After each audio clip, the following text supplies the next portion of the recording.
Pronto! Tudo bem, Cheguei. Marcelo? Tudo. Ai, ai. Baixar aqui um Tava pouquinho o travando aqui. volume. Tava travando. O seu cenário é muito legal, pastor. É o quarto do meu menino mais velho. Ah, tá. Não é o seu cenário É porque exatamente, é um né? lugar de silêncio, né? Ainda tá ó, cachorro solto, menino gritando, daí eu me escondo aqui.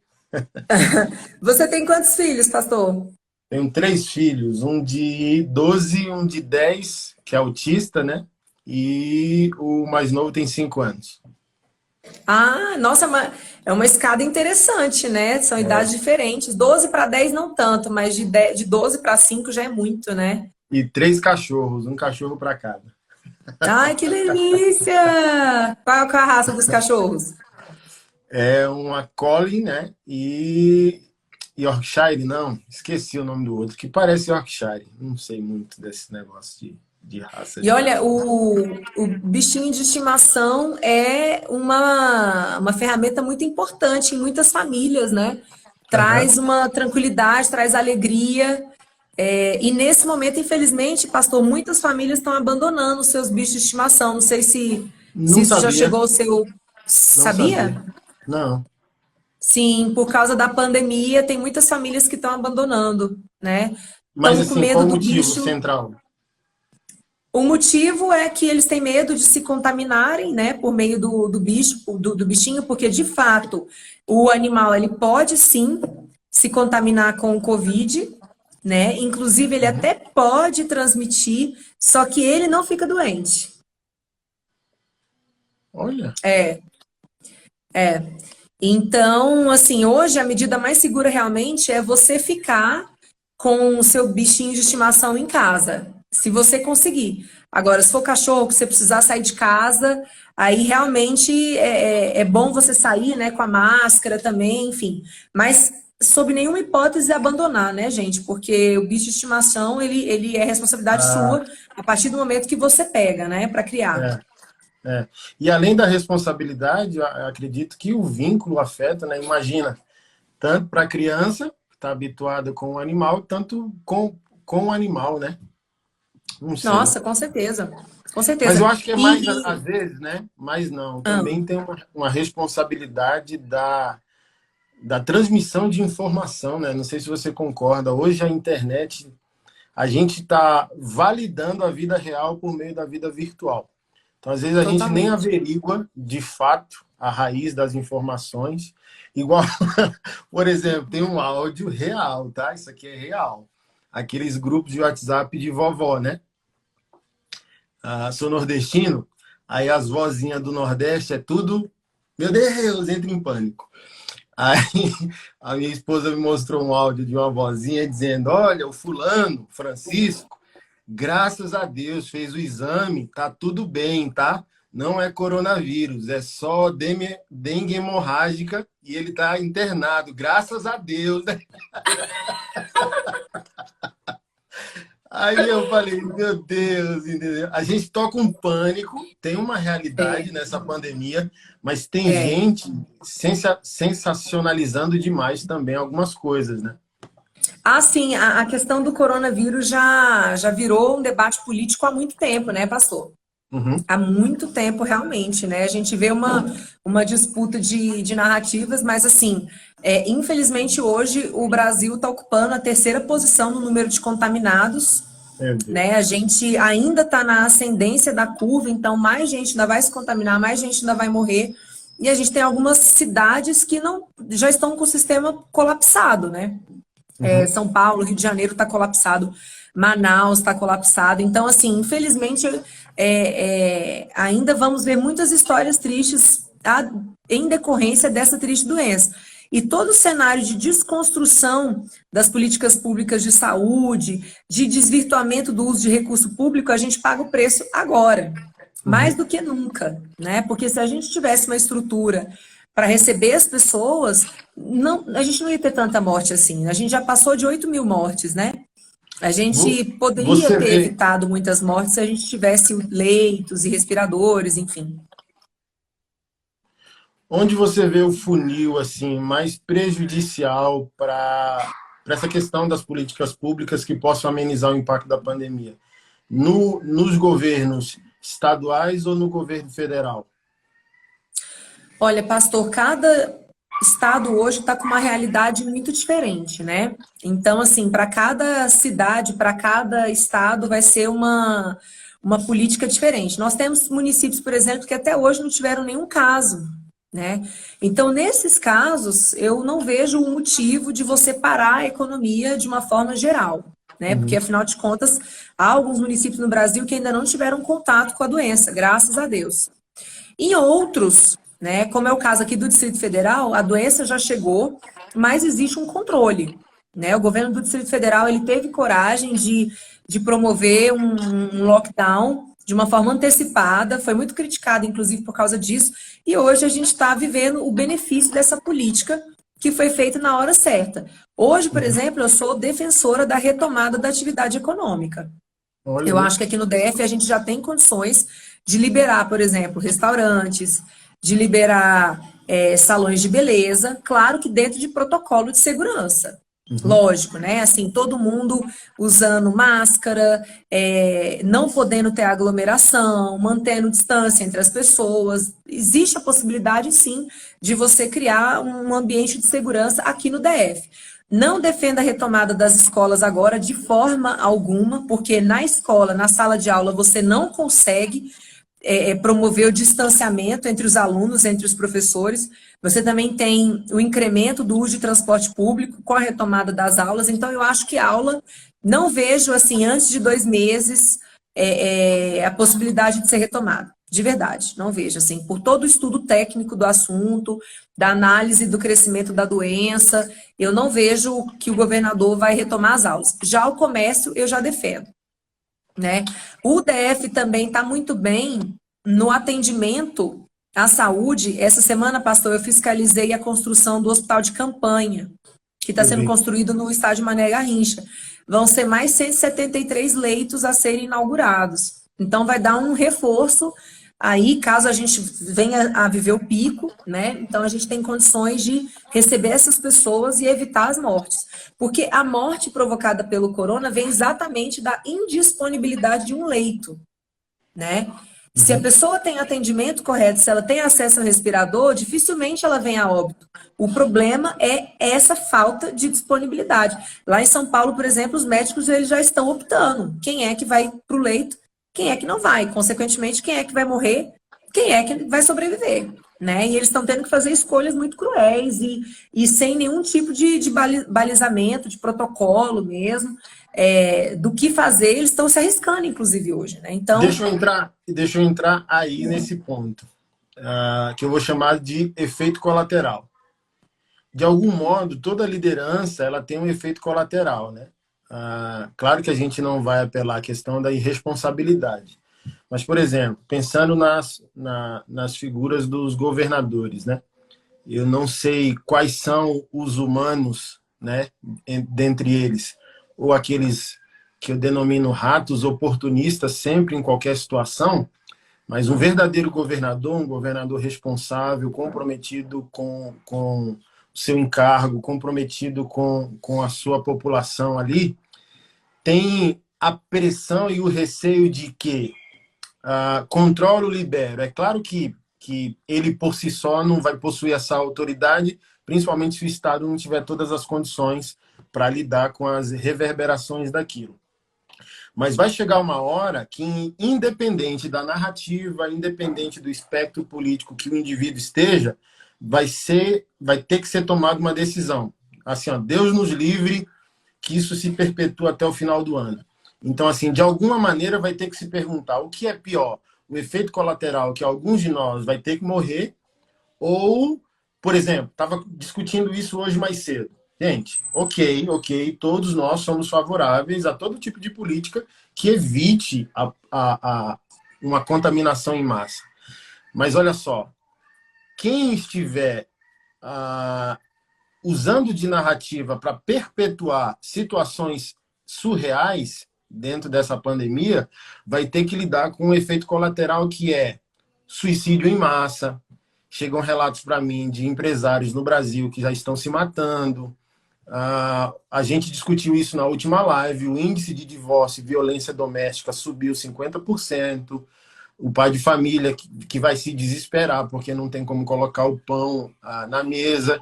Então, outros índices vão aumentar se a gente tornar ideológico e politizado demais uma discussão que já é humana e vai se tornar muito mais, né?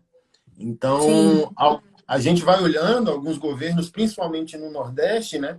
Uma extrema desumanidade com o trabalhador comum e com o pequeno microempresário. Então, como você com falou, tem certeza. como, em alguns contextos, você ir liberando, né, aos poucos, com todas as medidas necessárias para evitar a proliferação ali do vírus, mas tem governantes usando, né, de desumanidade, infelizmente até de corrupção frente a essa pandemia aí. Não, com certeza, né, pastor? Quando a gente analisa a parte das compras públicas, por exemplo, nesse momento de pandemia, a gente consegue, o governo consegue fazer compra sem licitação, né? Existe a dispensa de licitação.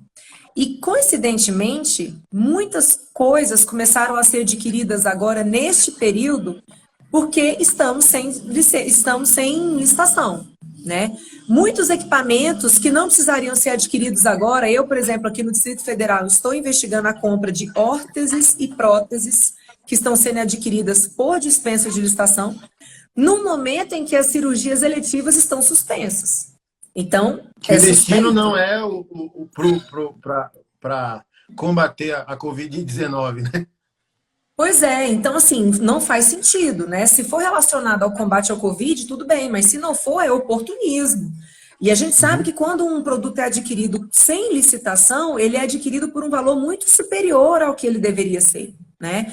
E a gente sabe que o governo não gera riqueza, o Estado não gera riqueza, ele toma dinheiro da sociedade.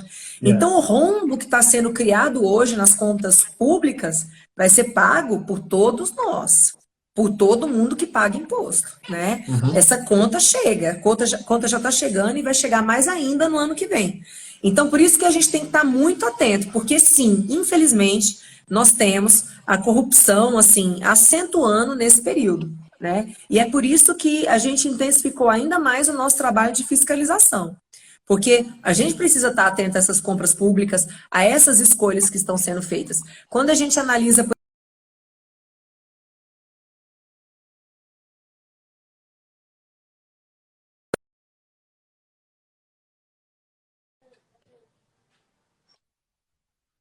voltou para vocês? Voltou. Vou mudar aqui de lugar. Quando a gente analisa, por exemplo, o preço de aquisição dos respiradores, a gente vê uma discrepância muito grande no país, né? Aí Em falam que é a questão primeiro, do modelo. não, tem questão do modelo também, mas não é só isso, né?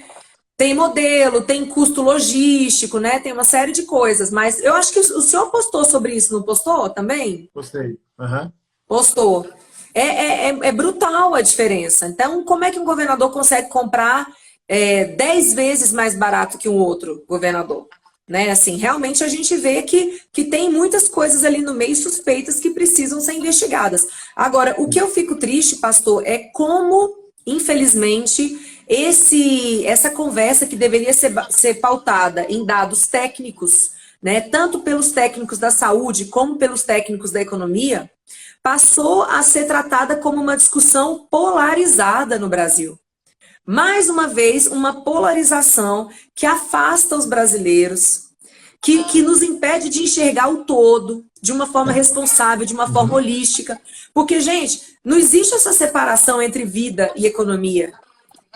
Se a gente não conseguir conter essa doença, a nossa economia, o comércio pode ser aberto totalmente, mas as pessoas não vão se sentir seguras para ir à rua, pastor.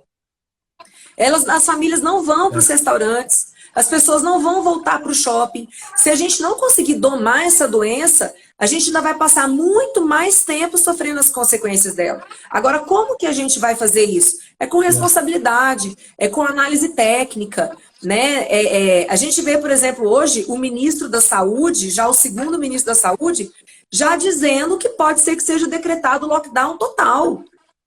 Porque ele tem acesso aos dados, os dados oficiais do Ministério da Saúde.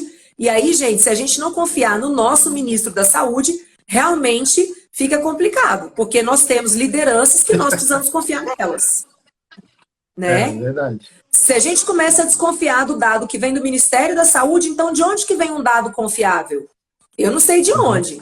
Né? Porque nós temos um órgão criado e que funciona para isso, para ter o controle das estatísticas do Sistema Público de Saúde Nacional.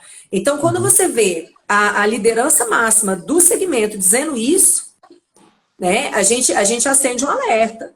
Eu acho que tem muitas coisas que podem ser questionadas. Eu até vi um comentário aqui também de algumas pessoas de São Paulo, dizendo que os dados em São Paulo não correspondem à realidade porque tem muitas mortes que não estão sendo provocadas pelo Covid. Realmente, de fato, já vi alguns médicos dizendo que somente uma autópsia geral seria capaz de afirmar com certeza mesmo que aquela morte foi ocasionada pelo Covid. Mas, se a gente pegar o número de mortes média que nós tínhamos hoje e comparar com o que nós temos hoje, houve um incremento. Né? Então, assim, é indiscutível. O Covid está matando no Brasil e está matando muito. O Brasil é um país gigantesco, infelizmente a cultura da população não contribui, tem gente que acha que não precisa usar máscara, tem gente que acha que pode continuar com vida normal e não é assim.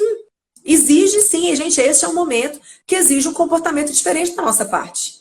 Né? E é um momento que está revolucionando todos os processos. Processo de trabalho, processo de comunicação política, processo de convivência familiar, que inclusive é esse o tema da nossa live, né, pastor? Assim, porque o Covid não adianta, toda live que a gente chama para tratar de qualquer tema, o Covid acaba sendo trazido, assim, mas eu gosto sempre de destacar a necessidade da gente não se apaixonar e não começar a ofender uma pessoa porque a pessoa pensa diferente. Gente, a gente está num país que é livre, num país que existe liberdade de expressão. Se a gente começar a rotular o outro que pensa diferente de nós como uma subcategoria, acabou o respeito, acabou a democracia. Né? Então, eu acho que nesse momento, nós que somos lideranças, o senhor que é liderança, eu que sou liderança, todos nós precisamos reafirmar esse compromisso com a liberdade de expressão e com respeito. Porque eu acho que está faltando muito isso. Né? E o pior hoje, se você questiona alguma figura pública, você automaticamente é classificado numa outra caixinha. Gente, pelo amor de Deus, vamos ser um pouco mais razoáveis, vamos ser um pouco mais tranquilos no diálogo.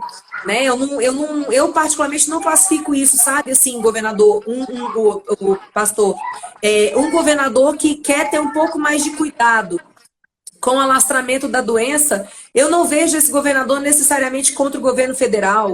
Eu não enxergo dessa forma. Eu acho que cada estado tem uma realidade diferente. Por exemplo, o estado de Minas Gerais. O estado de Minas Gerais é o terceiro estado do Brasil com o menor número de mortes por 100 mil habitantes. Ele é o terceiro. E quando a gente analisa que ele faz parte da região sudeste, então ele está do lado de São Paulo e Rio de Janeiro, que são dois estados que estão numa situação horrível por causa dessa doença, a gente vê que Minas está numa situação diferente e que, portanto, o governador pode ter uma postura diferente dos outros governadores. Né? Então, cada caso é um caso. Agora, não dá para a gente chegar e dizer o seguinte, se o governador decreta o lockdown, ele é contra o presidente Bolsonaro. Não é tão simples assim. Nada na vida é tão simples assim. Eu tenho certeza que todos os governadores gostariam de ver a sua economia funcionando, os seus estados crescendo, porque isso, inclusive, traz mais arrecadação, traz mais dinheiro para eles, né? Para usarem para o bem ou para usarem por mal, mas o fato é que a perda de arrecadação é ruim para o prefeito, é ruim para o governador e é péssima para o presidente, né? Então, eu acho que nós temos muitas questões hoje misturadas e que as pessoas estão se apaixonando muito e estão se agredindo. E, pastor, nós somos brasileiros, todos nós somos brasileiros. Eu acho que todo mundo quer ver o bem desse país, porque ninguém aguenta mais corrupção, ninguém aguenta mais jeitinho, ninguém Uhum, aguenta mais esse modo errado de se fazer as coisas, uhum. né? É o que eu sempre digo, assim, vamos focar no processo. Tem gente que fala, ah, mas o que importa é o resultado. Não, gente, o que importa é fazer certo. Vamos ter apego ao fazer certo, sempre. Porque se a gente começa a justificar, os fins começam a justificar os meios, a gente entra na lógica de sempre, a gente começa a tolerar coisas erradas, e eu acho que está na hora de a gente ser intransigente com o que é certo. É esse o recado que eu gostaria de dizer. Vamos falar sobre um pouquinho de válvula de escape, pastor? Nesse período que o Bora. senhor tocou muito bem, tem muitas pessoas, assim, processos de depressão sendo acentuados, pessoas pensando em se suicidar. Não existe mais aquela possibilidade, né, de ir para festa, se encontrar com os amigos, às vezes jogar um futebol, encontrar com as amigas. Como é que o senhor, hoje, no processo de cuidado com quem faz parte da sua igreja, como é que o senhor está enxergando esse momento de pandemia e que tipo de conselho que o senhor dá para as pessoas? Eu não sei se eu pontuei, né, no nosso último encontro aqui, nossa última live, mas eu acho, assim, da minha perspectiva agora, não mais sociológica, política, da reverberação do Covid, né? Mas falando agora de uma percepção espiritual, até por algo que eu acho que é a base de uma sociedade saudável e a base de uma fé saudável, que é a família, independente da sua confissão religiosa. Eu acho que as pessoas não conseguiram se reencontrar. As pessoas foram forçadas a voltar para casa e não conseguiram se reencontrar, porque justamente o escape da pressão da vida estava fora de casa. Então, quando você fez o caminho inverso, não conseguiram se encontrar, não conseguiram celebrar a intimidade, o pai com o filho, nem o filho com o pai, nem os cônjuges ali. Então, eu sempre incentivo o pessoal da pior maneira. E qual é a pior maneira? Encare seu problema com honestidade. Então, olha só, Uhum. uma vida banal sempre é pautada em escapes banais. Então, por exemplo, sei lá, né? Eu lido muito com violência doméstica, então eu lido muito com a questão da pornografia, adultério, matrimonial e por aí vai. Então, sem essa quarentena, todo mundo tinha seu plano B. E agora, com a quarentena, os planos B foram sabotados. Agora eu tenho que encarar o meu problema. Agora eu tenho que encarar o filho que não me obedece. Agora eu tenho que encarar o pai que eu não gosto. Agora eu tenho que enfrentar o marido, a esposa que não estamos bem, entendeu? Então imagina, olha só, o marido saía para trabalhar, voltava 8 horas da noite. E agora a mulher acorda e vê o problema dela no sofá, entendeu? Enquanto ela é forçada por ele as funções domésticas e tal, e ele tá lá, como se diz na rua, coçando o saco, né? Então não coopera com Nossa. nada, não é um bom pai, não é um bom marido, não participa do lar. Então, a minha tática terapêutica, espiritualmente falando, olha só, nessa quarentena não tem solução superficial, não tem plano B. Ou você encara seu problema, ou você explode, entendeu? Por isso, o alto índice de divórcio e Uhum. violência doméstica. Porque as pessoas estão sendo forçadas a encarar seus problemas de frente, a dialogar, a humilhar o coração, né? Igual, por exemplo, hoje eu lidei, falando dessa polarização política, né, fugindo só um pouquinho, mas só para configurar o que eu estou falando, é que as pessoas não conseguem celebrar mais diálogo, né? Foi estabelecido, não só no Brasil, mas no mundo, essa polarização, 880, esquerda ou direita. Isso. Então, olha só, é É. tão estúpido, para mim, é tão estúpido que o cara da esquerda, do espectro político de esquerda, afirmou categoricamente que não pode aprender nenhuma vírgula com um cara de direita, com um cara conservador. E para o cara conservador, o cara do espectro de esquerda é o próprio demônio. Entendeu? Então, por exemplo, Exatamente. aí eu tenho 4 projetos de enfrentamento a todo tipo de violência cometida contra as mulheres. E eu estou aqui numa 8 dias de discipulado, treinamento para mulheres, né? Fizemos os dos homens 8 dias, os das mulheres mais 8, e vamos fazer de casais mais para frente 8 dias. Para ensinar o pessoal a enfrentar o problema, saber reagir, a resgatar sua intimidade, sua individualidade, sua dignidade, por aí vai. E uma página feminista extremista pegou um recorte de uma fala, de uma resposta que eu dei a alguém que me fez uma pergunta e, baseado nisso, postou numa página de 50 mil seguidores que eu fiz apologia ao estupro marital. Aí eu Não acordei com acredito. aquilo. Sério, olha só. Você O que que o conhece os senhor meus tinha projetos. falado? Fiquei curiosa agora. A esposa falou bem assim, pastor, a vez ou outra, meu marido, dormindo, me toca. Isso é abuso? Meu marido dormindo, ele me toca, um tipo de sonambulismo. É abuso? Na pegada que eu sempre trabalho, que é ensinar as pessoas a encararem o problema, desenvolver intimidade e amizade, por exemplo, quem faz a abordagem sexual livremente aqui em casa quando quer é minha esposa. Tô lá dormindo 3 horas da manhã e ela me cutuca dizendo eu quero, entendeu? Então, na interpretação do que foi dito, eu falei bem assim, por que você não entra na brincadeira? Fosse ela do possível sonambulismo do marido, de conduzir ele ou despertar ele, acorda, porque não era uma abordagem de violência sexual. Meu marido me toca. E quando eu olho para ele, ele está dormindo. E quando eu falo para ele, ele diz, eu não lembro, meu bem. Aí o marido me procurou, Ah, inclusive eu tenho uma rede de voluntários a nível nacional de advogados para essas questões de violência contra a mulher e de terapeutas, né, psicanalistas, psicólogos. Então o marido entrou em contato comigo, olha, eu sou o marido da mulher que fez a pergunta lá, então é bem difícil, a gente é um povo humilde e a gente não sabe o que lidar, você pode me ajudar? Eu falei bem assim, não, vou arrumar. Arrumei um terapeuta para ele fazer a consulta, mesmo que virtual, para saber a problemática que ele tem, né?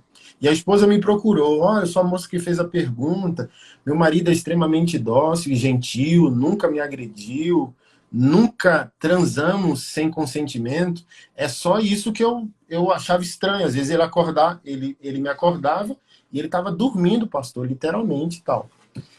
E nessa questão, a página feminista extremista fez o recorte da pergunta e da resposta e me vendeu como um apologista de estupro. meu Aí eu Deus. olhei e disse bem assim, olha, gente, entrei em contato com a página, falei assim, eu vou dar a vocês a dádiva de que eu vou considerar que são adolescentes radicais feministas administrando a página. Mas olha só, vocês me deram faca e queijo na mão. Então, olha só, vocês imputaram crime ao marido, que ele é um abusador, e vocês Isso, imputaram crime a mim, cível e isso. criminal. Então, olha só, retirem isso aí e tal, não sei o quê, mas a E eram obstinação... adolescentes, não, pastor? Era adolescente? Não, é adultescente, Ah, entendi. que Revoltado é com pior. tudo. Que é pior. Que é aquele tipo de radicalismo que é prejudicial a si mesmo. Por que eu estou falando tudo isso? Para configurar Mas justamente todo radicalismo é prejudicial, né, pastor? Se o senhor me permite, todo todo, radicalismo cega, todo. gente. Cega as pessoas e faz, impossibilita de enxergar o todo, né? Radicalismo nunca é bom. Mas o que foi legal, olha só, ela fez a postagem e as apoiadoras feministas delas tinha 30, 40 curtidas, comentários. E eu fiz essa menção na minha página do que fizeram comigo, passou de 1.000 comentários, ou seja, quase Ah, 900 comentários vocês estão malucas? Vocês não fizeram uma pesquisa no Google para saber quem é pastor Anderson Silva? Um dia de ah, trabalho do cara valendo mais que um mês do trabalho de vocês como feministas, o tanto de projeto, enfrentamento que ele está fazendo a pastores, o cara está colocando a própria profissão dele em xeque na opinião pública. exatamente. Então, Tá olha só, o que, desbravando. Pode falar. que, que, que eu quero dizer com isso? conectando o radicalismo ideológico, político, que é polarizado, esse mesmo tipo de estupidez comportamental está fazendo parte do ser humano atual.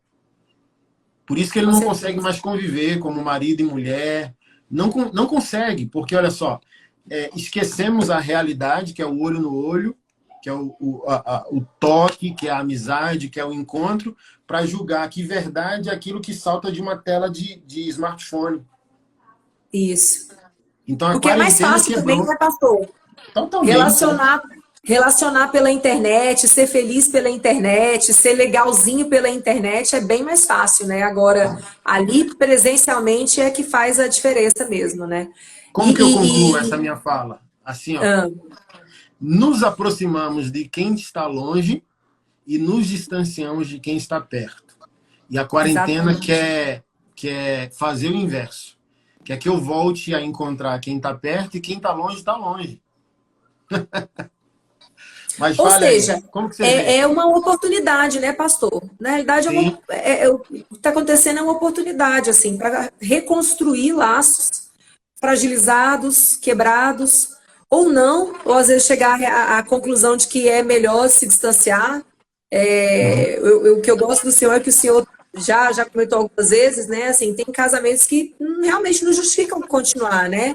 Uhum. Acontecendo, porque não existe mesmo o casamento em si, a troca, a cumplicidade, o carinho, o cuidado, o amor, passa a ser muito mais uma bandeira para a sociedade, uma aparência para a sociedade, do que o relacionamento ali entre pessoas realmente que se amam, Sim, que deveriam se cuidar, né? sim. Agora, na China, mais de 40 mil casais se divorciaram por causa do Covid. E no Brasil, a gente ainda não tem estatística porque os cartórios estão fechados, né? Uhum. Então, vamos ver depois como é que vai ficar aqui no caso brasileiro, né? Meu Deus. Pois é. Mas é aquilo, né? Quem é um péssimo ímpar é um péssimo par. E eu acho que a quarentena só vai revelar. Só vai revelar as coisas, né? Ligaram para minha esposa perguntando: como é que vocês estão aguentando? Aqui tá insuportável. Aí aquela brincou, né? Falou bem assim: aqui a gente já queria se matar antes da quarentena. Zoando, né? Falando, a gente já era uma família. Então, para nós é a nossa realidade. Ser amigo, ser cúmplice, conviver o dia quase inteiro juntos, menino, cachorro. Então, acaba que a quarentena não nos quebra, porque já somos amigos, né? Então, eu acho que é um teste muito caro que a quarentena trouxe a nós, assim, o que é verdade, o que é mentira. Por isso que você falou, existem desencontros que são honestos, do que ficar com uma fachada social de um negócio que não é real. Sendo que a vida é tão curta, né, pastor? A gente não precisa vestir uma máscara, né? Para quê? Né? A gente tem que viver a Uhum, vida com intensidade, né? Com responsabilidade conosco mesmo, considerando que a uhum, gente tem que cuidar da gente, do nosso coração, de quem está por perto, né? O que eu estou observando muito nessa quarentena uhum. também é o aumento do consumo de álcool. Isso está chegando para o senhor? Não, não. Não houve esse aumento? Não pegou isso? Não chegou para mim. Assim, talvez porque não seja a minha rota também de trabalho, né? Mas nem consegui, não chegou nem nada, nenhuma matéria, nenhuma estatística, não consegui perceber essa rota ainda. Tem muitos casos de violência doméstica que também estão associados ao consumo de álcool, né? Então, assim, o Uhum, agressor fica em casa e aí não tem horário para, não tem que acordar cedo no outro dia, muitas vezes está trabalhando em casa, acaba ali mudando a rotina, mudando o horário, incorpora o álcool no dia a dia, porque antes o álcool era final de semana. A gente sabe que uhum, as estatísticas de violência contra a mulher, elas aumentam nos finais de semana, que é quando o homem assiste futebol, bebe a sua cerveja e fica, né, libera aí um comportamento agressivo e acaba agredindo a mulher. Então, essa realidade do final de uhum, semana está sendo trazida agora para o meio da semana também, né? Essa semana eu fiscalizei a Delegacia de Atendimento à Mulher, no DEAN, e a Polícia Civil notou um aumento de atendimento. E agora os atendimentos estão sendo feitos pelo telefone, inclusive a oitiva do agressor. Então, os processos estão correndo muito rápido, as diligências da polícia estão correndo muito rápido, e a polícia está conseguindo chegar muito rápido também nessas famílias, mesmo que tenha tido um aumento dos casos, né? Então, eu vejo que este momento de pandemia vai trazer muita mudança no trabalho, inclusive do serviço público também, né? Eu, particularmente, estou trabalhando muito mais e a gente foi obrigado a implementar uma rotina de teletrabalho. E eu acho isso tão bom, né, pastor? Porque hoje as pessoas que podem ficar em casa, trabalhando de casa, elas estão mais próximas dos seus filhos. Então, aquele déficit de atenção, aquele déficit de carinho, o pai e a mãe estão tendo a oportunidade de recuperar. Agora tem que abrir o coração, né? Que é o caminho mais doloroso. Por isso que eu falei, eu sou um discipulador real. Para mim, não tem outro caminho de transformação, de maturidade, de sustentabilidade com fuga. Tem que encarar o problema olho no olho. E uma grande pastora no Brasil, né? O filho se assumiu homossexual, acho que travesti, alguma coisa assim.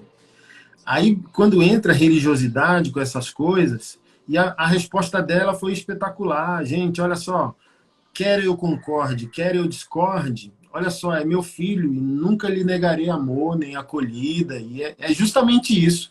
Eu acho que as nossas diferenças existenciais, morais, políticas, filosóficas, colidiram durante a quarentena.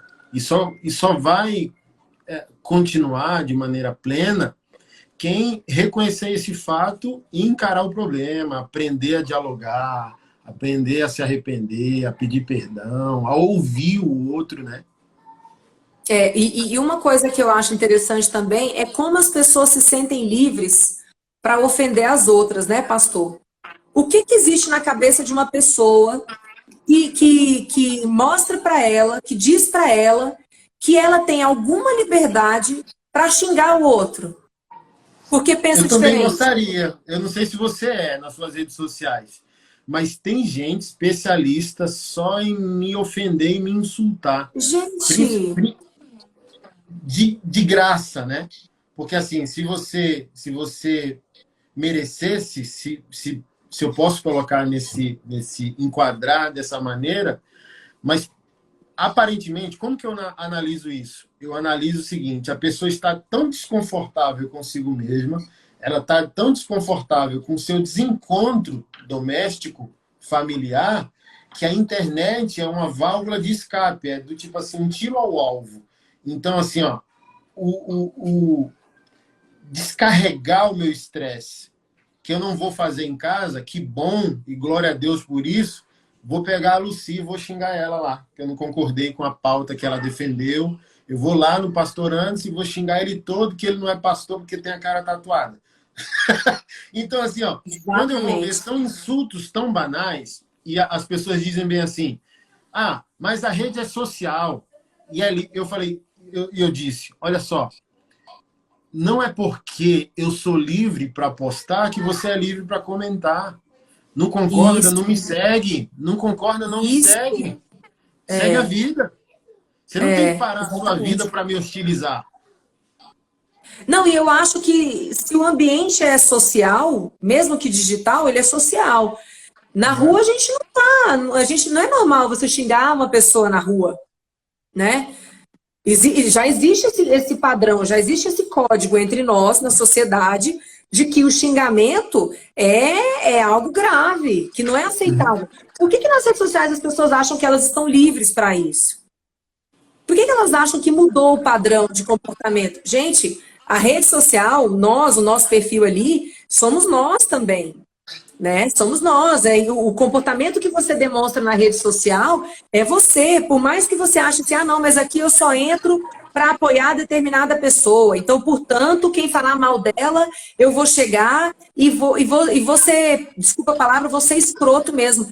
Gente, sejamos nós nas redes sociais também. E sejamos gentis uns com os outros. E sejamos leves. Porque se tem uma coisa que Jesus deixou muito claro para a gente, foi exatamente o respeito com o outro. e a necessidade de amar o outro com as diferenças do outro, né?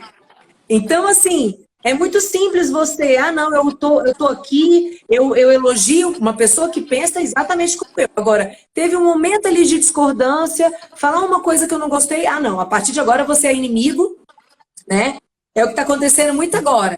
Qualquer coisa que se diga, peraí, vamos analisar essa posição aqui do presidente Bolsonaro. Se você coloca qualquer tipo de questionamento, você vira comunista. É uma loucura muito grande. Você vira comunista. Como assim, gente? Como assim? Nós estamos... O que eu acho legal, em você é que, sei lá, você postou uma foto na reunião com o governador discutindo uma pauta. Aí você vai lá e diz, joia, nosso governador acertou. Aí no outro dia você fala, senhor governador, o senhor errou aqui, aqui, aqui. Eu falei assim, cara, essa Lucy só ganha meu respeito. Porque essa é a vida, gente. Aí o povo abraça a narrativa, Júlia, para o pessoal. Assim, ó, se eu elogio o governador, eu tenho que estar refém dele, quer ele esteja certo ou errado. Se eu defendo o presidente da mesma maneira. Então, assim, as pessoas não entendem isso. Eu posso ter uma conexão, né? Isso é amizade, isso é política, isso é a vida. Eu posso ter uma conexão direta com aquela pessoa em concordância de 50%. Mas os meus outros 50% é livre, porque eu não sou dela e ela não é minha. É livre para eu me posicionar quando eu não concordar. E colidir com a opinião dela sem ser pessoal, sem ser contra ela. Isso se chama maturidade, né, pastor? E não é porque há um momento de discordância que eu estou livre para te agredir. Gente, pelo amor de Deus, eu acho que é importante esse momento que nós estamos passando exatamente para poder trazer esse resgate. Né? Em primeiro lugar, para a gente saber que somos todos seres humanos, então, portanto, todos erraremos e que é normal que a gente critique os erros dos outros, principalmente a depender da função que você está. Né? Tem gente, por exemplo, um parlamentar tem a função de fiscalizar, tem a função de cobrar, ele está representando milhares e milhares de brasileiros. Por fazer isso, não significa que ele está jogando contra, ou então não significa que ele faz parte de uma conspiração. Pode até ser que sim, eu não duvido que aconteça em alguns casos, mas nada justifica a ofensa. O Brasil precisa evoluir, pastor. Não dá mais para a gente se apaixonar em torno de assuntos que devem ser levados com seriedade, com clareza, com transparência, porque nós já perdemos muito por causa disso. Olha quanto que nós, como país, perdemos por achar que o Lula, né, seria aquele ungido, vindo da pobreza, que ia cuidar da pobreza. Minha amiga. Olha só, eu sou um nordestino, criado sem a presença do pai, passou fome até os 18 anos. Quando o Lula foi eleito a primeira vez, eu chorei. Que assim, vim da rua, como não tive pai, meu pai foi o rap, e me desculpa ser direto, assim, linguagem de rua.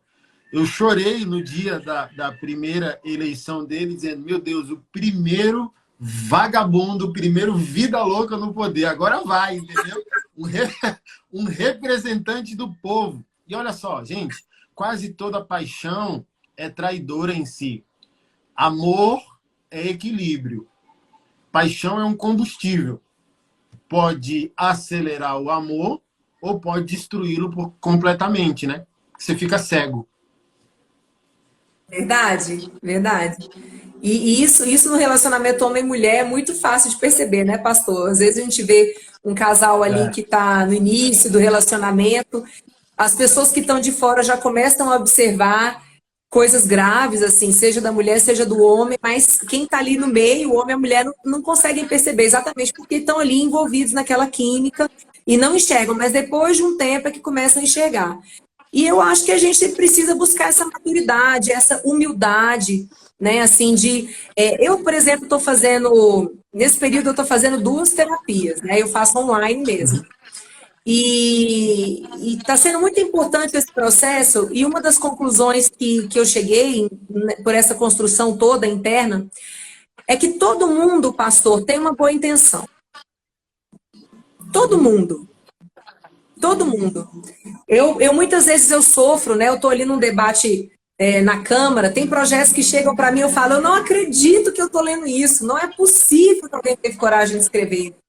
E às vezes aquilo me machucava mesmo, pessoalmente. Eu ia até para o debate emocionada com aquele tema, né? Porque eu levo as coisas muito a sério, como eu também vim da pobreza, então eu acho que a gente não tem tempo para perder, eu acho que a gente tem que melhorar logo as coisas.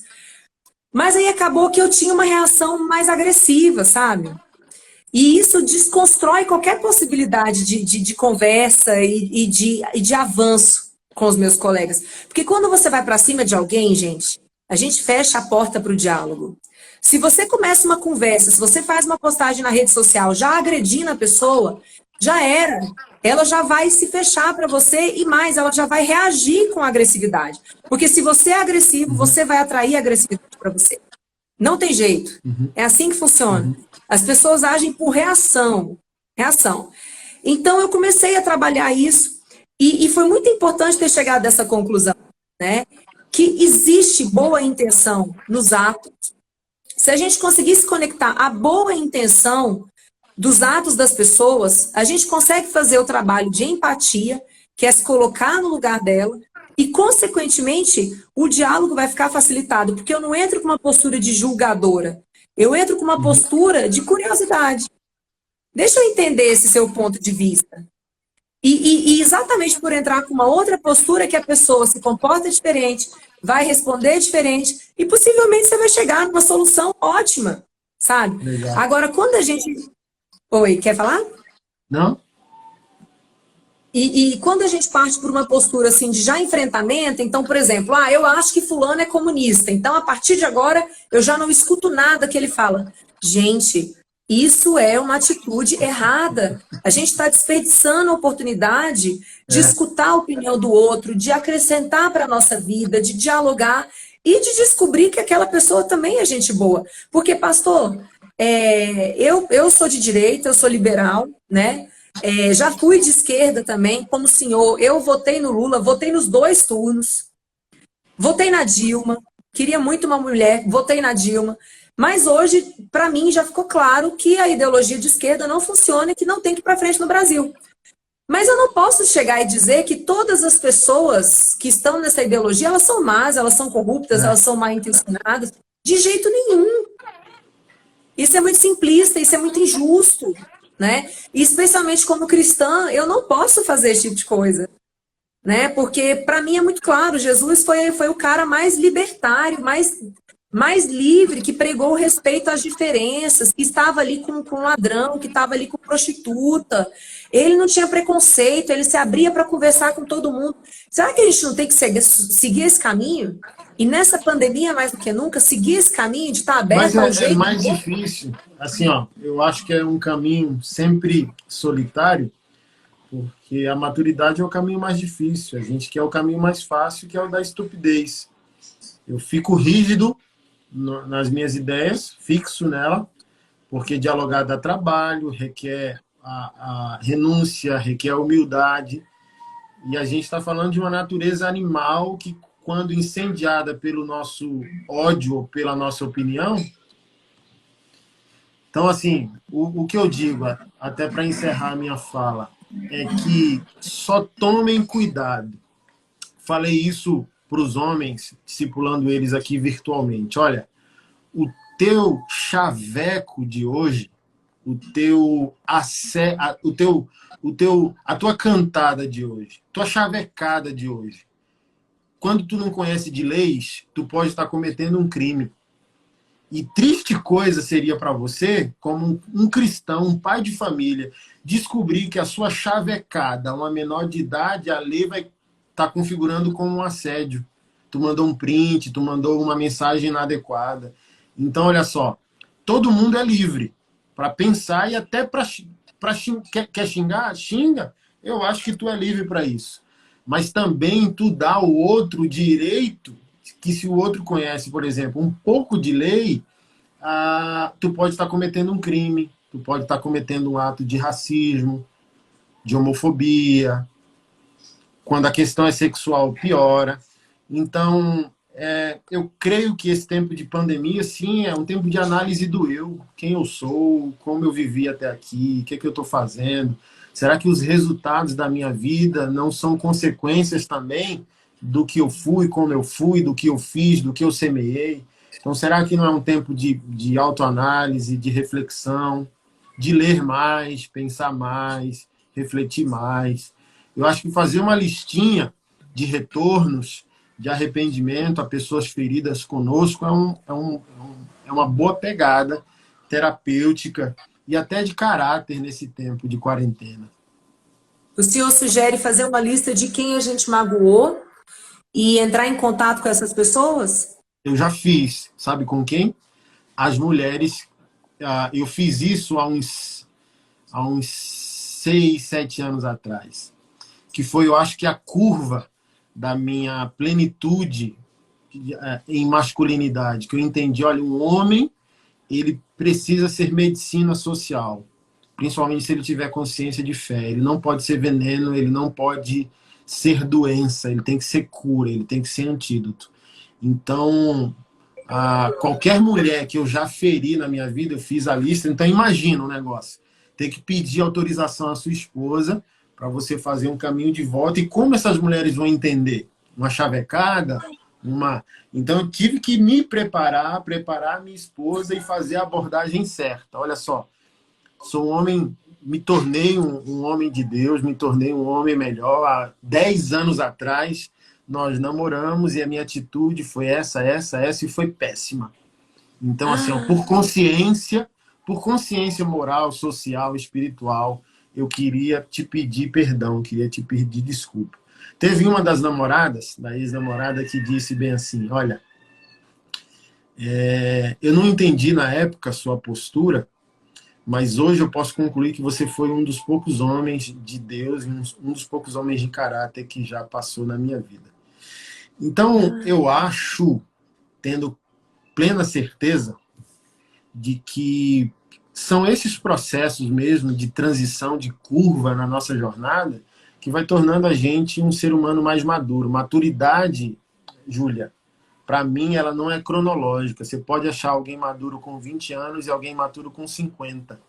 Maturidade é intencionalidade com os processos da vida, sejam eles bons ou ruins, principalmente se foram ruins. Por exemplo, gente, você casou 3 vezes, que tal afiar a próxima atacada, a próxima jogada, entendeu?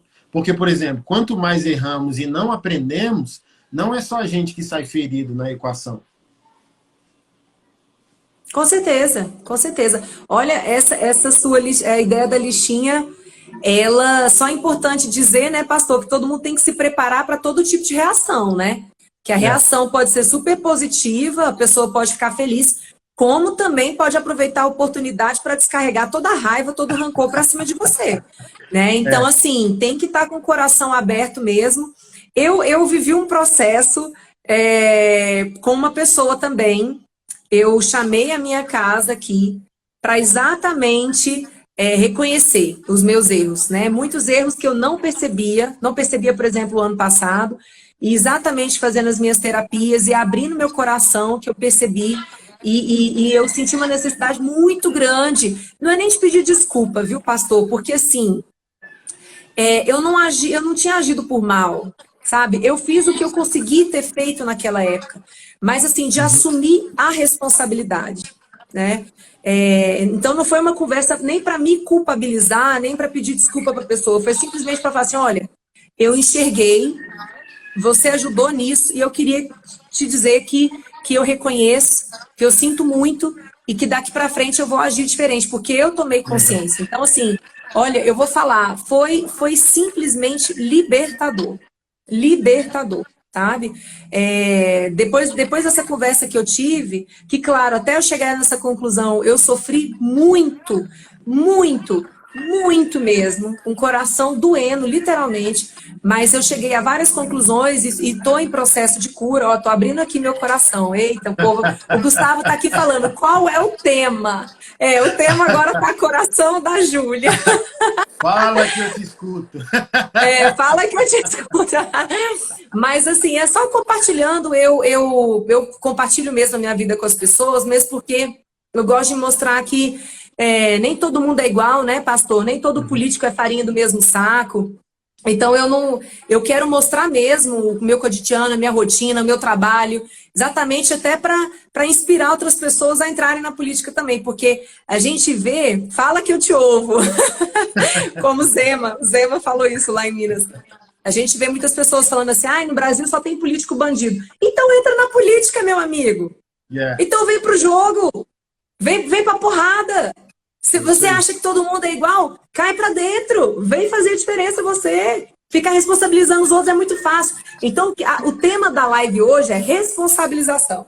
É válvula de escape, é como você lida com os problemas. E, para concluir também, pastor, está na hora de a gente entender que sim, o que nós vivemos na nossa vida é resultado das nossas escolhas, sim. Pode demorar para a gente entender.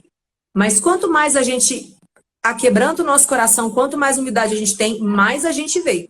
A nossa vida financeira é resultado das nossas escolhas, a qualidade do casamento é resultado da nossa escolha, a sua vida profissional é resultado das nossas escolhas. O que a gente faz, o que a gente planta hoje, a gente vai colher. Ponto. Isso é indiscutível, né? Indiscutível.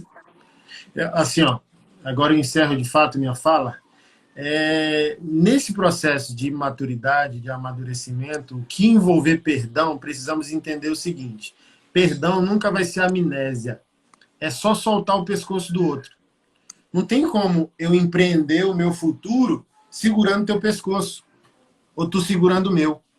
Então, é a grande diferença entre ferida e cicatriz. Antes que o senhor encerre, mas eu sei que não terminou sua fala, mas 28 segundos. Qual foi o melhor livro depois da Bíblia que o senhor leu? Foi uma pergunta que veio aqui. Quem é seu pai agora?